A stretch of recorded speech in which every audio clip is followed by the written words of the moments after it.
What's up, guys? NS vs. the World with another coaster review. We're reviewing Phoenix at Knoebels.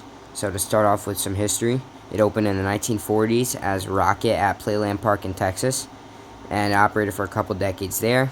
That park was shut down in the 1980s, and so Knoebels decided to set a trend for the time and relocated this coaster all the way from Texas to Pennsylvania because it was much cheaper, and like no one had taken the risk before though, so they were like one of the first to do something like this. So it set a trend because Comet, which I reviewed previously, Great Escape, was moved, and Wild One. There's probably others too, but those are the first that come to mind, and no others come to mind. So to get to the ride experience, this is pretty good. The drop isn't though.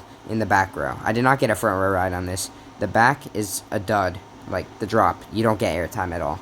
So the first turn, you get some good laterals, and then the drop is where you start your barrage of crazy airtime. Not as crazy as later in the ride, but it's still good airtime. So the drop is good, and you hit two bunny hills, which give crazy floater airtime. My first time riding this, like I hadn't experienced coming out of my seat this much before. It was crazy. So yeah, but that's just the start of it, really. You go into another turn after these two bunny hills, which yet again gives you laterals, and the drop off it has some more floater, which is still crazy out of your seat floater. And you go into this double up, double down thing. So the first part doesn't do much in the back row. The second part of the up and the first part of the down has some good floater, but then the double down part gives you crazy airtime, like the airtime shown on the screen. That, like, it's the best moment on the ride, and without a doubt, like the best individual moment, without a doubt. Like the finale, like as a whole, is better than that part, but it's crazy. So then after this double up, double down, you go into another turnaround, which is a bit faster, get more laterals, and off the drop, I don't think I really got much airtime. Don't remember though, honestly. That was the one part of the ride I really don't remember. And then you start your four crazy, like, ejector, like, feel like you're gonna die hills. So each of the four of these, like, is just ejector, ejector, ejector, ejector. Like, it's insane. And if you've never experienced something like this, it's just one of a kind. So if you haven't been there yet, been to Knoebels, go out there right now because this ride's crazy. And then that's the whole ride.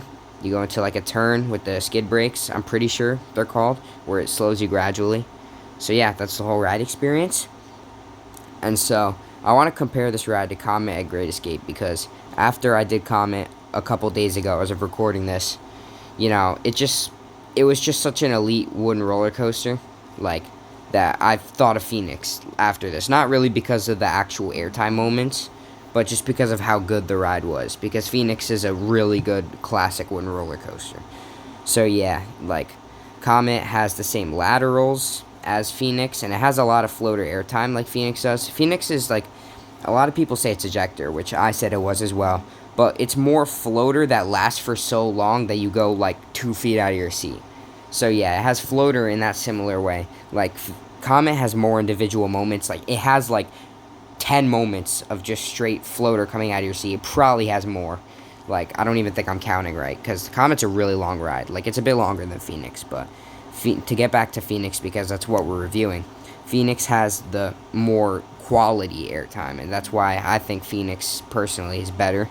Wish the drop did more, though, on Phoenix. If the drop did more on Phoenix, it would be so much better. Like, it would be a complete ride, honestly. Like, it's already pretty complete with how much ejector and laterals it has, but if the drop was good, this would be like, I don't know, it would be better than El Toro. That's a pretty hot take, but it's a take I have because Toro's a bit overrated to me. So last thing to cover will be the operations. So this ride and many other rides at Knoebels has amazing operations. They will most likely run 2 trains. On my visit, they started with 1 but switched to 2. And yeah, they go through trains super quick. Like, I mean, like, most times, by the time, like, you get, like, off the brakes and, like, you're going to the station, the other train will be going up the lift. It's that quick. So, yeah, the operations on Phoenix are amazing. And Knoebels in general just has great operations. So, just expect 2 trains. Like, I didn't go on an empty day, so I wouldn't know if they'd run 2 on an empty day. But, like, they run 2 trains, and they send trains quick. So, you probably won't be waiting for too long. And like I said before, I did not get a front row ride, so I'm just assuming you'd get more airtime, like going into the turnarounds like I did on Comet. So yeah, that's all I have to say about how I assume the front row would ride. And I forgot to discuss the restraints. So Phoenix has just plain buzz bars, no seatbelt. I think most people watching would already know that, but just letting everyone know, like, because that's how you get the crazy air times, because there was like no restraint. Basically, it's crazy. So that's how I'm gonna wrap up my Phoenix review. Please subscribe. I still don't have an outro, but at least I have a script this time. Goodbye.